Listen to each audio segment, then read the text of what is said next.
लोकतंत्र का बड़ा मंदिर है और जिस तरह से इसकी ताबूतीकरण की जा रही है यह चिंता का विषय है। और मैंने पहले कहा कि संविधान का अनुच्छेद 79 कहता है कि सर्वे सर्वा संसद के राष्ट्रपति होते हैं, तो राष्ट्रपति का इस कार्यक्रम में मौजूद नहीं होना एक सवाल खड़ा करता है।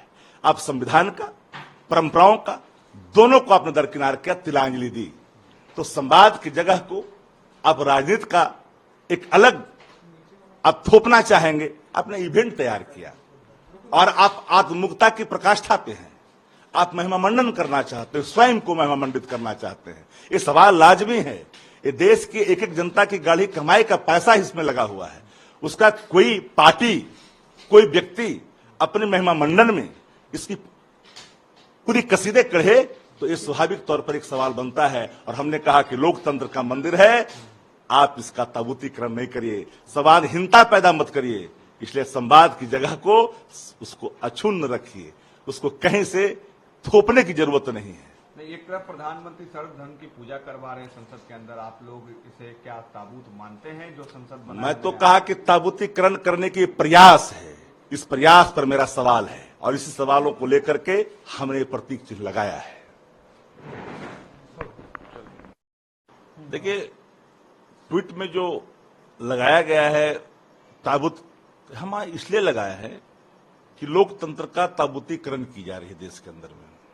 और हम शुरू से कह रहे हैं कि लोकतंत्र का मंदिर संवाद का जगह है और उन जगहों को आप अलग रास्ता दिखाना चाहते हैं, वो देश उसको स्वीकार नहीं कर रही है। संविधान और परंपरा दोनों का उल्लंघन है। राष्ट्रपति सर्वे सर्वा होते हैं संसद के, संविधान के अनुच्छेद 79 इस बात को स्पष्ट करता है। लेकिन संवाद को जगह को लोकतंत्र का अगर ताबूतीकरण करेंगे आप तो स्वाभाविक तौर पर यह सवाल खड़ा होगा। आग्रह है प्रधानमंत्री से, कृपया लोकतंत्र का ताबूतीकरण आप ना करें। देखिए, इससे ज्यादा दुर्भाग्य क्या हो सकता है? उनको इतनी भी बुद्धि नहीं है। अरे ये नया संसद भवन जो बना है ये जनता के पैसे से बना है और इसमें सभी दलों के लोग, भले आज उन्होंने बहिष्कार किया हो, लेकिन कल सदन की कार्रवाई तो वही चलने वाली है। क्या राष्ट्रीय जनता दल ने तय कर लिया है कि उनके सदस्य परमानेंट बहिष्कार करेंगे?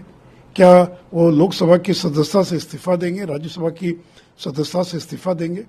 और फिर कॉफिन का चित्र दिखाना, इससे ज्यादा अपमान लोकतंत्र का क्या हो सकता है कि राजनीतिक दल इतनी घटिया मानसिकता पर उतर आए कि एक शुभ दिन जो देश के गौरव का दिन है, एक नया संसद भवन पूरे देश को समर्पित किया जा रहा है और उसकी तुलना एक मृत व्यक्ति को जिस बक्से में रखा जाता है, जो कॉफिन जिसको कहा जाता है, उसका चित्र उन्होंने आज ट्वीट किया है।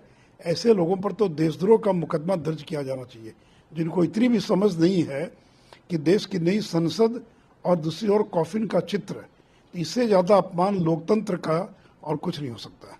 पार्लियामेंट का उद्घाटन को 15-20 दिन लगातार सुर्खियों में है और ये डेली नई नई चीजें ढूंढते हैं विरोध करने की। मतलब इनका काम विरोध करना ही है, कोई अच्छी चीज इनको दिखाई नहीं दे रही है, खाली इनका मोदी जी का विरोध है। आज उसको ताबूत के रूप में बता रहे, पहले क्या आप जीरो के अंदर बैठे हुए थे, गोल शून्य के अंदर बैठे हुए थे, शून्य की ओर जा रहे थे क्या आप?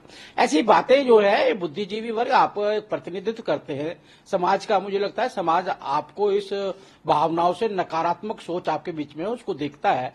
और आज आपको गौरवशाली होना चाहिए कि देश के अंदर अपना कीर्तिमान स्थापित कर रहे हैं। लेकिन ये अनेकों अनेक सभी सांसदों के, पार्टी के दलों को देखोगे आप, वीर सावरकर से चले थे, नई नई चीजों की तरफ आ रहे हैं, लेकिन विरोध करते रहना है, कुछ ना कुछ बोलना ही बोलना है। मतलब मानसिकता विरोध की है। और देश का प्रधानमंत्री का जो बढ़ता हुआ ग्राफ है, प्रधानमंत्री की विश्व के अंदर, देश के अंदर जो स्वीकारता बढ़ी है, आप देखेंगे हमने 80 करोड़ लोगों को भोजन दिया है, शौचालय दी है, गैस दी है, इतने बड़े बड़े काम किए हैं। आज जनता उनको प्यार करती है, उस प्यार को ये नफरत में बदलना चाहते हैं, जो कि असंभव है। मैंने कहा ना, आज ताबूत से कर रहे हैं ये। क्या पहली वाली पार्लियामेंट को शून्य से जीरो से किया था क्या? पहले भी तो हम जीरो में बैठे हुए थे। तो ऐसी दुर्भावना तरीके की बातें पहली बार ऐसा दिखाई दे रहा है। और बल्कि मानसिकता इनकी खत्म हो चुकी है, खराब हो चुकी है। खाली मोदी 2024 में भारी भरकम बहुमत से आ रहे हैं, ये उसी का विरोध है और कोई विरोध नहीं है।